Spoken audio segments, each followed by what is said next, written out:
Welcome back to Rhythm Section Live, Conversations with Masters. Here, we don't just talk drums, we dive deep into the culture, the history, and personal journeys that brought our guests to the world stage. We have some incredible conversations lined up for you. To keep up with the latest videos, tour dates, and exclusive behind-the-scenes content, be sure to subscribe and ring that notification bell. Don't forget to like this video and join the conversation in the comments below. Joining us this week is the one and only, the great Cory Muro. Hi, Cory. Thank you for joining me. Hello. How are you, Lisa? I guess we met in person before, but it's good to see you virtually. Yeah, you too. So you're the perfect example of versatility in my mind because you step into entirely different rhythmic mindsets on any given week, going from locked in country rock precision with Lakeview to completely responsive, interactive environment of the emo band where you're backing a rotating door of live karaoke singers to the driving pop punk of Punchline and doing session work, which takes serious mental agility. And yes. I am super impressed with you. Well, I've been really excited for this interview. Yeah. That's the best intro I've ever gotten, I think. So thank you very much. Yeah. So you're a completely self-taught drummer, I believe. Yep. Can you talk about your early experiences getting started playing drums and how you went about teaching yourself? Yeah. So I guess I have two kind of starting points where with music in general and then drums. So as a young kid, in my family, we have a rule where it doesn't matter what instrument you want to play, you have to learn an instrument. Okay, that's just good. Coming from the belief of like it's great for the brain, and you know, just like problem solving and stuff. So that's kind of a rule in my house. But so early on, I actually played piano. I think I started that in like second grade, and I did that for probably about 4 years or so. I had a teacher that would come to my house, so I definitely started to form a love for music back then. But as a lot of American kids experience, sports kind of came in and that nixed that. So I stopped playing piano and I got really into soccer, and I played soccer my whole life. I still play soccer. I love soccer. The World Cup was just on. That was, you know, had that on every day on the on our wagon. So yeah, but then around 8th grade, I went to public school for the first time. I come from a very devout Catholic family, and so I was the kid that was going an hour away to go to that school because, you know, it was a super devout Catholic school and stuff. And then I was also homeschooled for a couple years. All that aside, I went to public school for the first time in 8th grade, and I had already started to get into punk rock a little bit. I had some older cousins that listened to, you know, Rancid and Clash and would turn me on to that stuff, and my older sister and brother. So I knew what it was. I liked punk rock. I've already kind of decided that's the music I liked. So the first day of public school, first day I got to like pick my clothes to wear. I'll never forget. I wore a Clash London Calling shirt.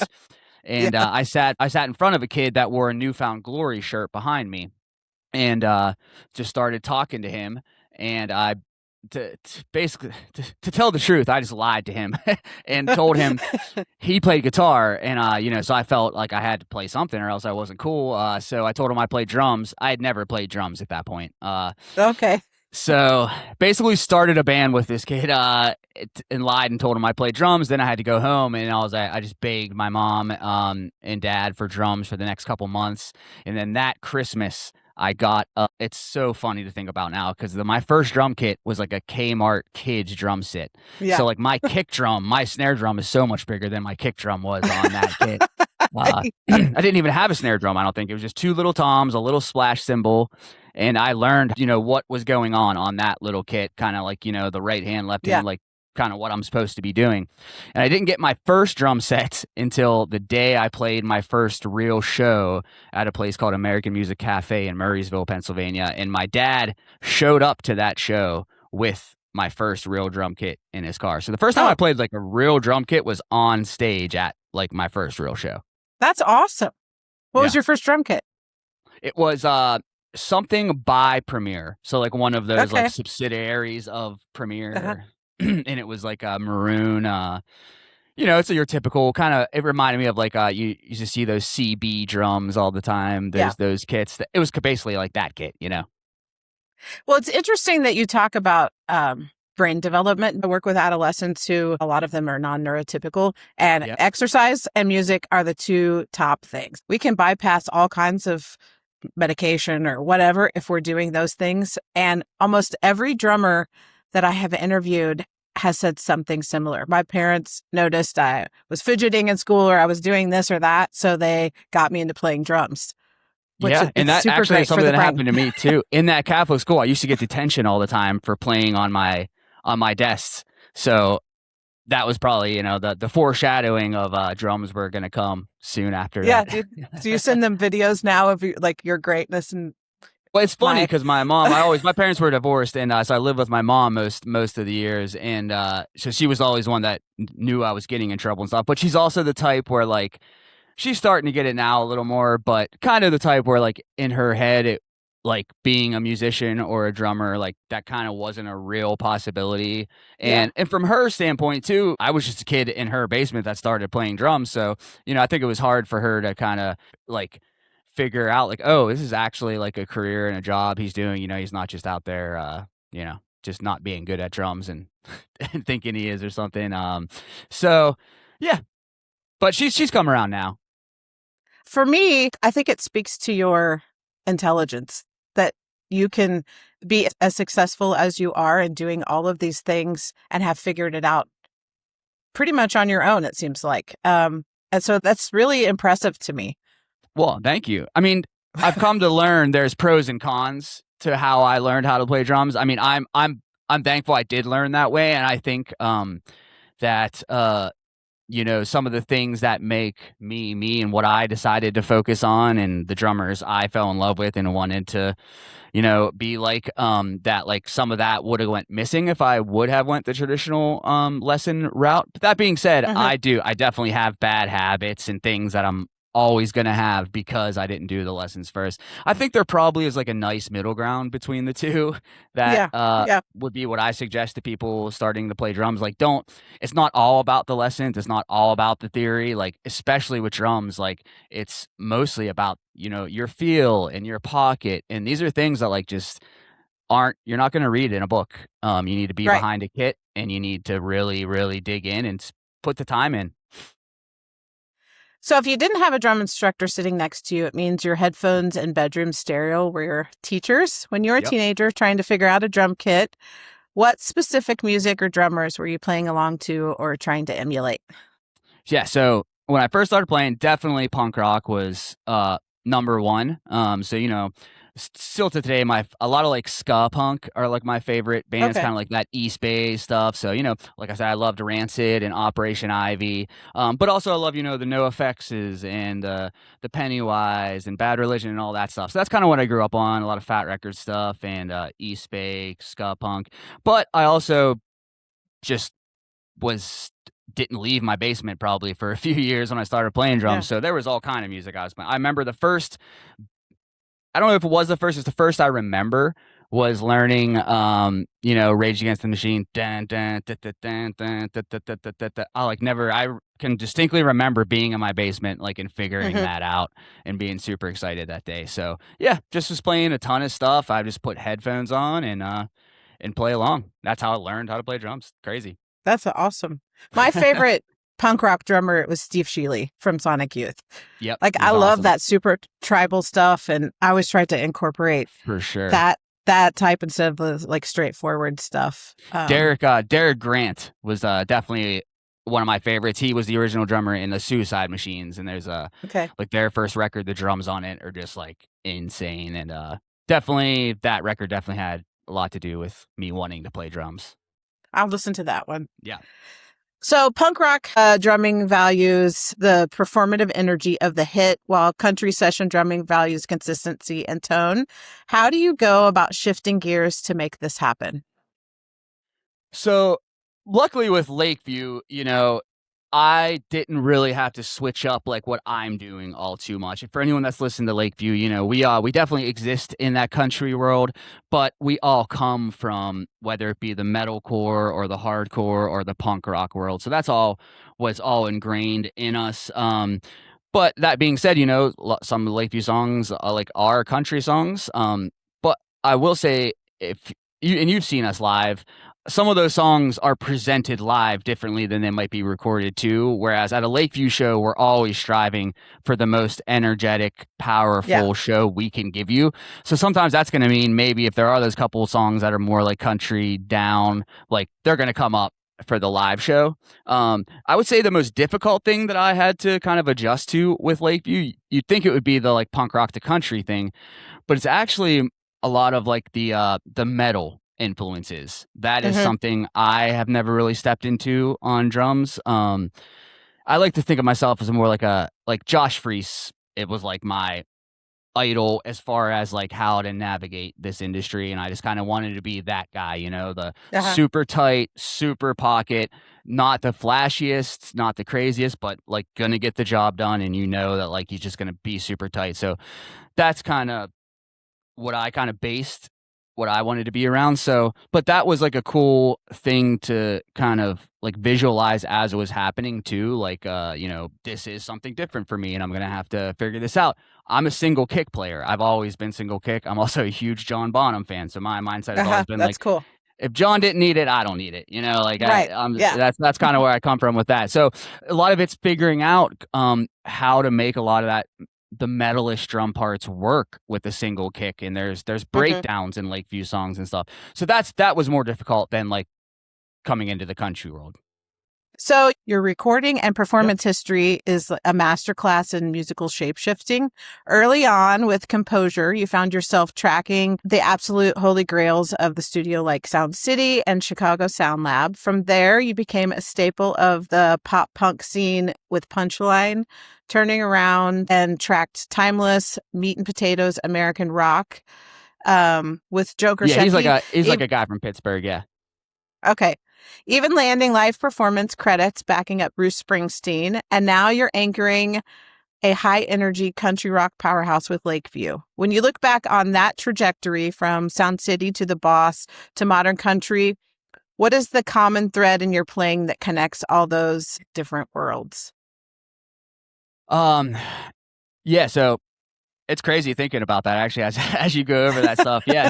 So my old band, my first like real band that was on the road, that was taking it really serious, was the Composure. And we were blessed. We got to, recording at Sound City is something that will be top of my list of things that I love that I got to do.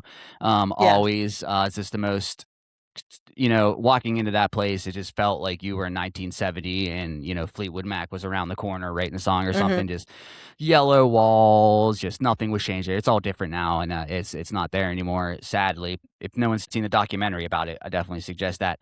But back to what I was saying before, like between all of those things, I think maybe it's because I kind of geared myself to be kind of like the Josh Freese, is that I don't feel like I changed anything from those things to those things. I kind of just play what feels best to me. I'm definitely a hard hitting drummer, and I kind of like, this is what I do, and if they are wanting me to do this, then that's great. That's what they want, So kind of try to give them me. That's great, because then you have your own voice. And people want your voice instead of ventriloquist. And that's a cool thing about Lakeview, for example. So like, I don't track drums on all of the songs. Some of them I do, some of them I don't. But no matter if I do or not, like they're very into, like, I'm not told you have to play that or you have to play that. Every once in a while, I'm gonna know like, oh, that's a pretty like iconic fill in that song, so I'm going to do that fill, whatever. But for the most part, it's like I have a ton of freedom, which is super fun and super cool, and keeps it exciting for me that I get to put my mark on those songs. Do they use other session drummers sometimes to track stuff? So yeah, sometimes. Really, only one other one has ever done it. Who he owns a studio they record at. His name is Grady. Okay. But also Jesse. So Jesse, the singer of Lakeview, is originally a drummer, and he's a really good drummer. Cool. So he's writing a lot of the parts that end up on the recordings, and you know how it is today too. Whether some songs might have programmed drums, the majority definitely don't. But yeah, just toss up of whether I tracked it or Grady tracked it. And I don't think Jesse has tracked any himself, like live drums, but I'm pretty sure he's programmed some drums that are on songs. And I think it's interesting because in the band I play in, the singer, he's a bass player, but he also plays drums. Having a singer write drum parts is interesting because it becomes a little more melodic, and they approach it from a different point of view than just somebody who just approaches it from a rhythmic point of view.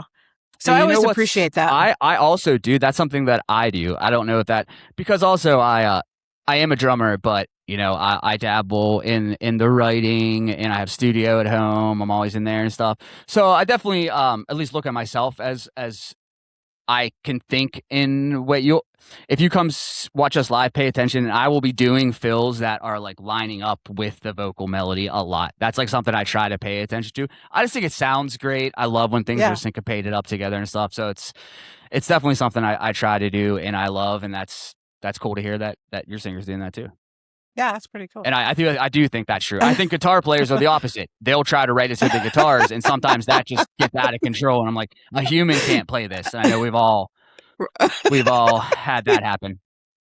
Oh, we all love guitar players. But they could have a training course for them loading gear. That'd be great. Yes, indeed. Let's get that on YouTube. Yeah. Okay, so in the session world, time is literally money, and the clock is always ticking. You often don't have the luxury of sitting with tracks for weeks to let it marinate. When you hear a demo for the first time in the studio tracking room, what are your ears immediately hunting for, and how do you map out the pacing, dynamic shifts, or peaks of songs to listen to so that you can track them? Yeah, so definitely vocal cues are always big for me in the studio. I'll just try to kind of remember like lines of like, okay, this is the last line of that verse or that verse going, just knowing a chorus is coming. Having your own way, there's like the Nashville number system and this number system. But I always tell people is just figure out something that works for you. I mean, I watch a lot of videos, like especially like the Drumeo, the Missoura, like learn this song videos. I love those things. And you always see people using a chart that like they invented, that is like they understand. I'm not going to understand it, but they understand it. And I would encourage drummers in that situation to figure out what that chart system is for you, because that makes it a lot easier too. I know my brain can go wandering a lot, so it's nice to have kind of a system where I understand it's a map. A map, exactly. Yep. Yeah. Yeah. So one of the things I love about you as a drummer is that you power a band that runs a click and tracks live. Can you talk about that process, if the track glitches or cuts off mid-song, and how you handle that? And I actually remember a Facebook post you made a couple of months ago about the tracks going down, and I think your tech was like doing some sort of magic to help you. Yeah, so that, I know the video you're talking, that was actually my entire mix went down. Oh, okay. So that was just me. So I lost click and everything, So yeah, actually, our tour manager came and switched, gave me his pack, I think, and we powered through that. First off, when anything like that happens on stage, just so everyone knows, your heart is not up here anymore, and it is the scariest thing ever, and it's really what separates an experienced band or player from a non-one. It's just like how you just collect yourself in that moment and not let it completely destroy everything. So first off, I've been talking a lot about how I wanted to be Josh Freese. I wanted to be like the dependable session hired gun guy. And that started with, and my entire everything changed for me when I fell in love with the click track. And that's something I think a lot of drummers don't put on a high pedestal and even look down on. And I think that if you want to go far in this industry playing drums for whoever, I'm not going to say you're always going to have to do that, but it's something you have to be very, very good with. So that learning a click. And when I started playing to a click, it was a click every time I sat down, every show, so for probably 10 years after that, I just got so comfortable with the click that I think, number one, that's like what people come to me for, is to just know that like Cory's good with the click. He's the click man, you know. Like if I didn't marry my wife, I would have married the click track. Yeah. Because my relationship with the click track, I feel like, is what has gotten me a lot of gigs that I've had. Well, I felt like when I started using the click, well, first of all, in the beginning, there's definitely some fear around it. Like, what if I get off the click live? And or I this? had that too. And I used to have the same attitude. I would like it, and I feel like a lot of drummers, that's where like, excuse my French, where the shit talking of a click comes from. Yeah, is absolutely. from fear of, yeah. And I've been there. But when I started using it and I got comfortable with it, I was like, this is really freeing. I have these boundaries and I know there's always the push and pull of energy, but now to me, there's more freedom with playing with the click than not. Because you're not thinking, right. You don't have to think about am I playing this way too fast or slow or whatever. And like you said too, I work, in some of my videos, I'll actually add the click, leave the click in there too. Sometimes it's because that's just the only audio I have or whatever, but I like people to hear too, kind of like what my relationship with the click track is. I think everyone thinks that it has to be so robotic and everything, but actually, like, I use that click to become unrobotic. Whether I want to lay in on the backbeat or maybe rush it a little bit, that click is just there kind of.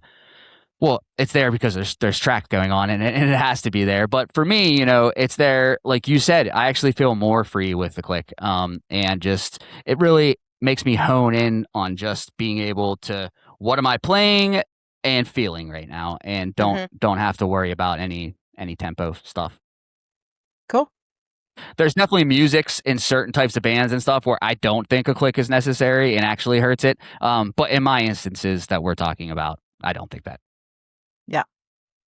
You play a huge role in defining Lakeview's genre-bending sound, and you guys have shared major festival stages with massive metal and rock acts, and you even made history playing Whackin' Open Air when you sit down behind the drum kit and look at a sea of metalheads who might be skeptical of a country band, although Lakeview is kind of like country metal, really. Yeah, for sure. How do you think Lakeview's sound wins them over? So, yeah, it's interesting. So obviously, like it's two different worlds. So what's cool about Lakeview is that because we do exist in kind of the rock world and the country world, that spreads our wings pretty far. So, you know, instead of playing just the cool rock festivals we get to play the cool country ones too, and the tours, vice versa and stuff. It's definitely more comfortable rolling into a country festival knowing you're going to be the heaviest band there. As opposed to rolling into a metal festival knowing you might be towards the bottom of the heaviest bands there, you know? But something we learned early on, and I would say I learned this even before Lakeview, back in the days, like I said, we all come from metalcore, punk, on those worlds. And, you know, 25 years ago, like the mixed genre shows and stuff were so normal. You'd have like a pop punk band with a grindcore band, blah, blah. So I think like we kind of are used to walking into maybe awkward situations when it comes to genres and lineups and stuff. But what we've all learned, and Lakeview has, you know, solidified that, is that at the end of the day, everyone are just music fans. And if you give them the best show that you possibly can, and you give them your everything, and walking off stage, that crowd knows like, wow, that band went 100% the whole time, then like you really earn their respect. And we've definitely seen that. It has a lot of energy for sure. And I think metalheads can relate to that. Speaking of that, Lakeview demands an incredible amount of physical stamina compared to standard country gigs. How is your endurance regimen involved in handling heavy touring cycle when you're delivering high velocity rock energy night after night? You seem really fit to me. Wow. Thank you.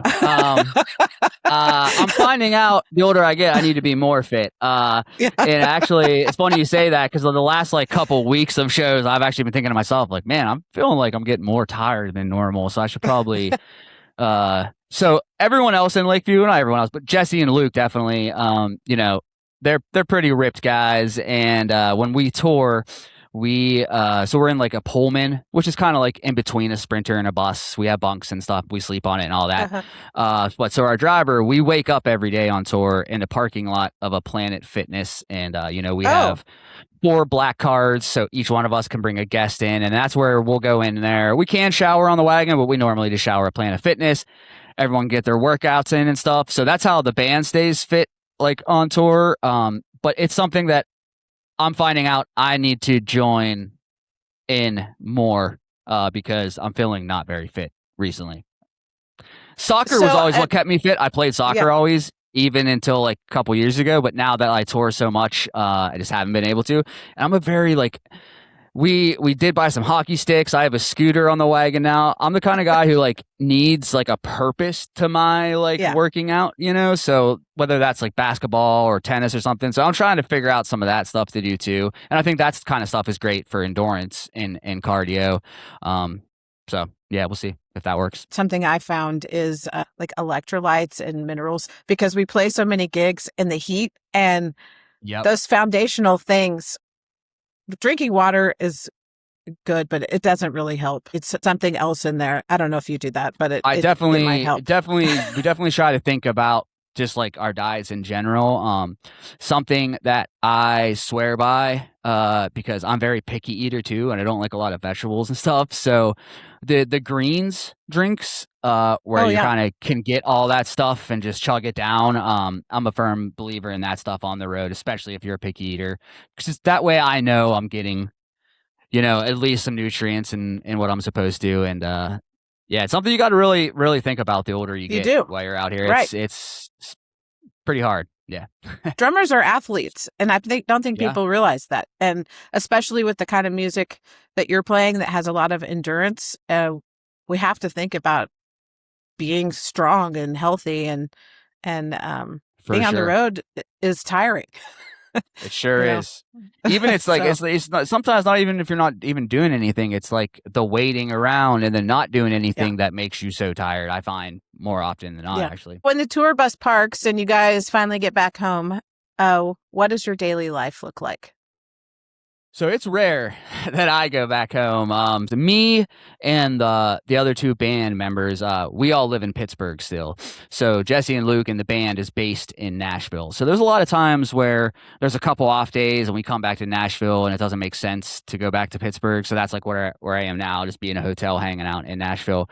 But when I'm home, my days consist of really not going anywhere, doing anything. I have an awesome wife that's super supportive, so I hang out with her as much as possible. And I got two cats, and then my practice space. So I have like a home studio in my house in my attic that I have like B drums and all that stuff in. Then I have a practice space that's where I can track live drums and play live drums and stuff. So when I am home, mainly what I'm doing is either one of three things. Housework, if the stuff needs done around the house, I try to get that stuff done.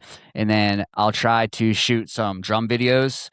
So when I am home, which is usually like November, December, will take off. So I'll try to compile as much videos as I can, like just like covers and, little videos and stuff like that. So those are where those come from.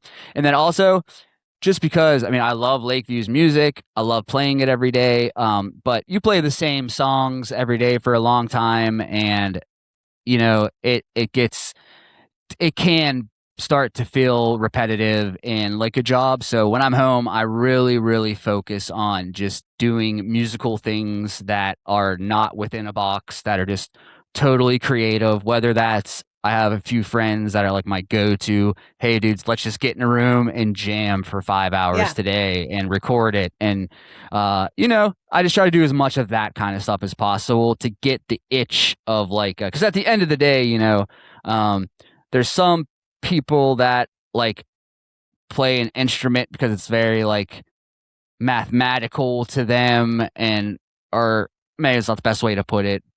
And then there's some people I think who like I was saying before, like I am a drummer, but at my core, I'm just like a creative person that likes to just like let that out in a musical ways.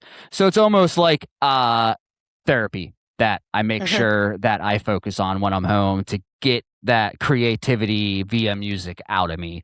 And that usually makes me rejuvenated and ready to get back out on the road and play. I've watched some of those drum cover videos, like the Maroon 5 you did, and that was really old. Some of that stuff, but it sounded great. It was fun. So, lastly, what are your current goals as a drummer? That's a really good question. So my goals now kind of are what they always have been. I mean, I guess there's two ways to look at that question. So like my goal as far as playing drums in life goes, you know, from a young age, to me, everyone would ask you that question, like, you know, what is making it, or, Right. you know, what is making it? And that's going to be completely different to two different people and stuff. And something I've come to realize over the past couple years, which is a very good thing to realize, because you know, I'm 38 now, and I was getting to the point where I was like, am I gonna realize this or not? Is that so making it, to me, from the time I started playing drums, was always just like, can I pay my bills and have a family, and do that playing drums? Don't need nothing flashy. Don't need nothing, like, just pay my bills and have a family. And the past 2 years have taken the biggest strides I ever have towards that.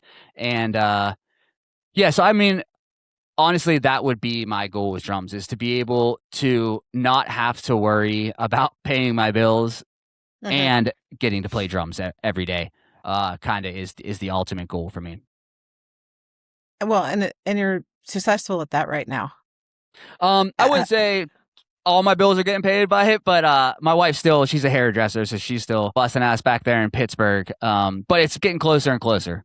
And luckily I stay in Pittsburgh, so my bills are a lot less than if I lived in Nashville, that's for sure. Yeah. And the other thing is because you're so versatile and you do all of these things, the likelihood of that happening for you long term is greater, I think, than if you were just this type of drummer. But the fact that you can do session work and you can live band karaoke stuff is, and that really would be my second goal would be kind of, if I could break into the session work like in Nashville a little bit more, that would be awesome. Because then, you know, hope on my days while I'm just hanging out here, maybe I have a session that day, you know, that would give me some stuff to do. So that's something I'm going to kind of try to hone in a little bit this year on too. Cool. And where can people find you? I'm just Cory Muro. I have a YouTube page that I need to get more videos up on that. But pretty much Instagram and YouTube are the two main spots. Yeah. At Cory Muro. And then is it the same thing on YouTube? Cory Muro Drums on YouTube. Awesome. Yep. Thank you so much for joining me today and making time for me. This was great to talk to you. I appreciate it. Thank you so much, Lisa. And thank you for doing cool drum podcasts. I think there needs to be more of those too.